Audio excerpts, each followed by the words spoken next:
Kimi Antonelli has won the Belgian Grand Prix at Spa-Francorchamps, converting pole position into his sixth Formula One victory of 2026.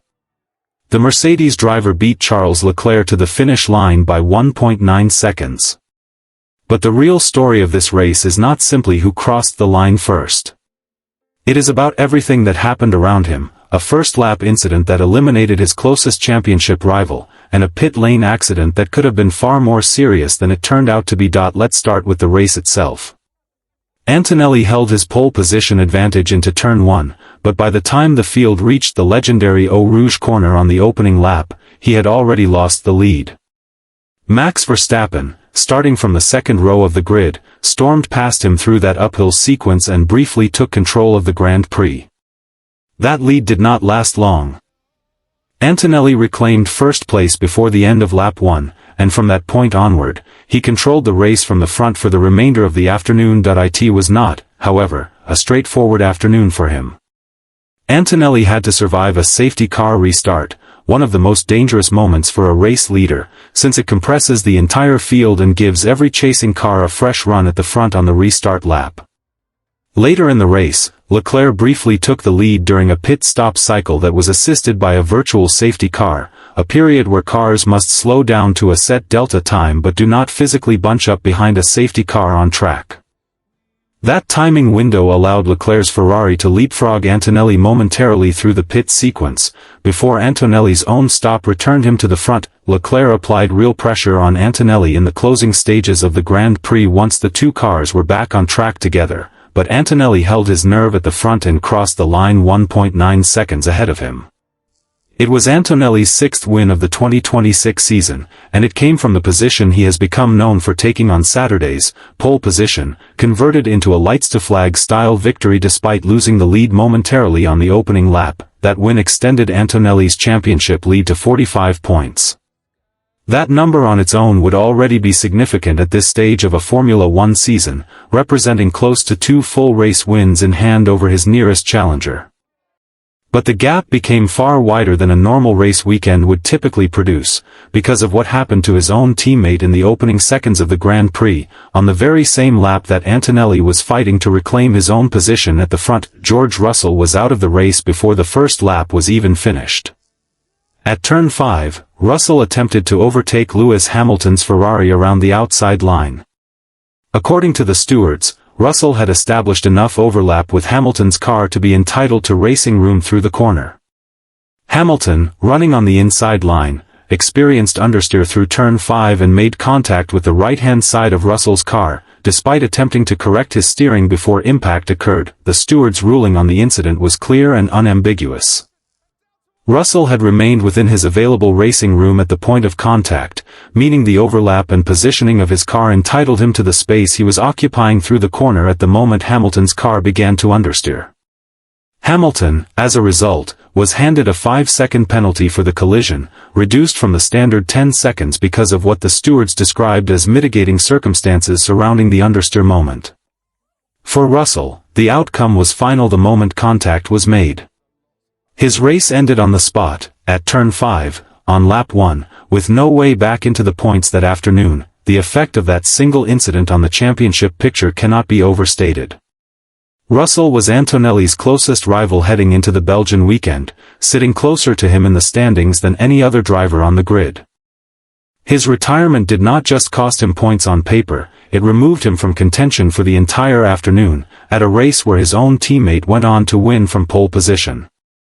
That combination of results, a win for one Mercedes driver and a 0 for the other, is what turned a 45-point lead into something that looks, at this stage of the season, considerably more one-sided than it did just a week earlier. It is worth pausing on the mechanics of the steward's decision here, because it is not a small detail.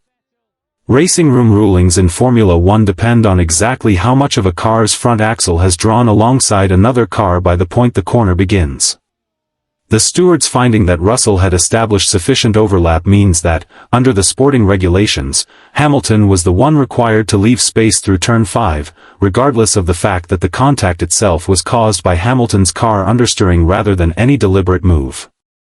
The 5-second penalty reflects a driving standards breach, not an intentional act, which is why it was reduced from the usual 10-second baseline once the stewards weighed the mitigating circumstances of the understeer, now to the moment that defined Hamilton's race, and very nearly defined it for far worse reasons than a 5-second time penalty. Hamilton's penalty from the first lap incident with Russell was not the end of his difficult day at Spa. On lap 20, under a virtual safety car period, Ferrari made the decision to double-stack both of its cars, bringing in Leclerc and Hamilton together in the same pit window rather than staggering their stops across separate laps.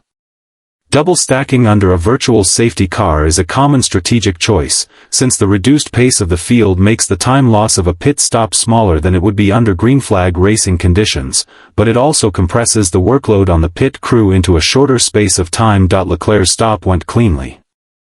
Hamilton's did not. Before the stop, Hamilton had asked his team for a late adjustment to his front wing angle, in order to better suit the hard compound tires that were about to be fitted to the car for the remainder of the race. That request, made in the moments before the pit stop itself, was never relayed to the mechanic responsible for controlling the release light at the front of the car. Here is exactly what happened next. As the team finished changing all 4 tires and the green light came on to signal the car's release, a mechanic was still reaching over the nose of the car, attempting to carry out the front wing adjustment Hamilton had asked for just moments earlier. Hamilton pulled away from his pit box as instructed by the green light and struck the mechanic with the car's front right tire, knocking him to the ground in front of the entire Ferrari garage and the watching pit lane. Hamilton stopped the car immediately, without needing any instruction from his team over the radio to do so.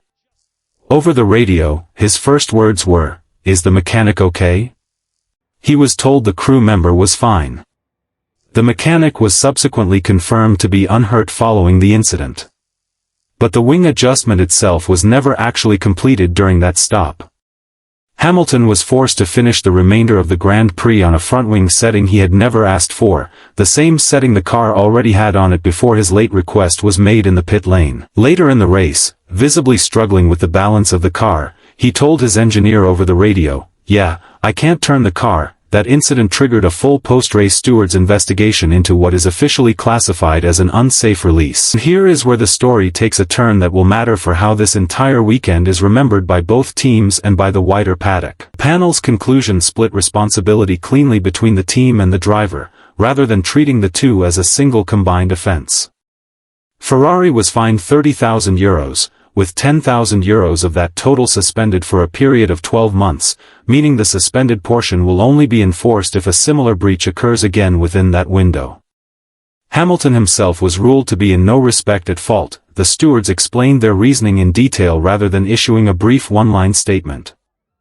They pointed to 3 separate factors that combined to create the incident: the late instruction for the wing change that came in the moments before the stop began, a breakdown in communication between the team and the mechanic working on the ground, and the mechanic's own failure to register the green light before stepping back into position in front of the car.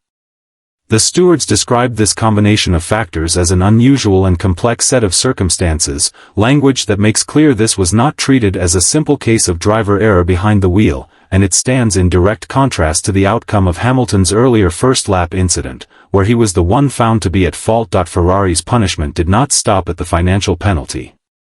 The team was also required to submit a full written review of its pit stop procedures to the FIA within 14 days of the race, outlining the concrete steps it intends to take to prevent a repeat of what happened at Spa. That review will need to address how late setup requests are communicated to the mechanics physically working on the car, given that a breakdown in exactly that communication chain was central to the stewards' findings. Despite the severity of the incident, Hamilton retained his finishing position on track.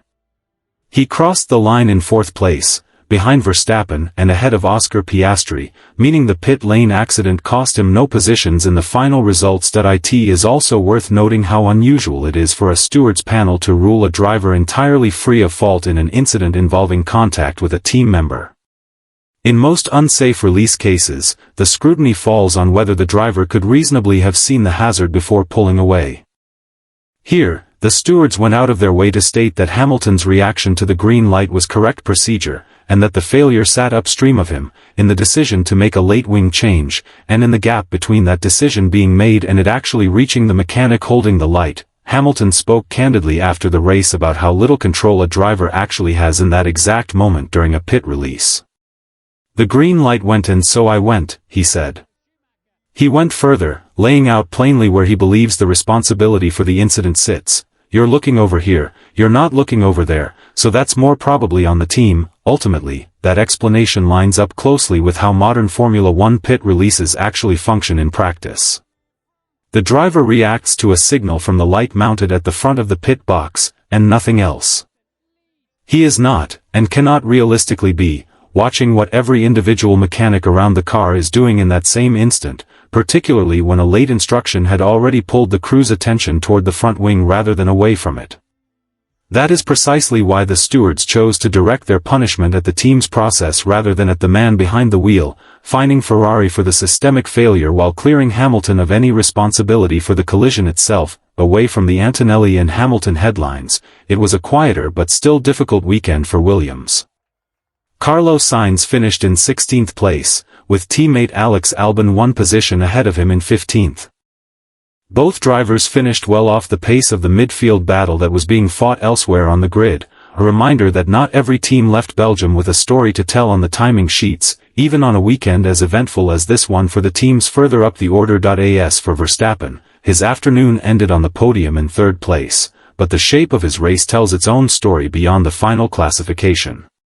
He held the race lead briefly in the opening laps, immediately after that spectacular pass through Eau Rouge, before slipping back as Antonelli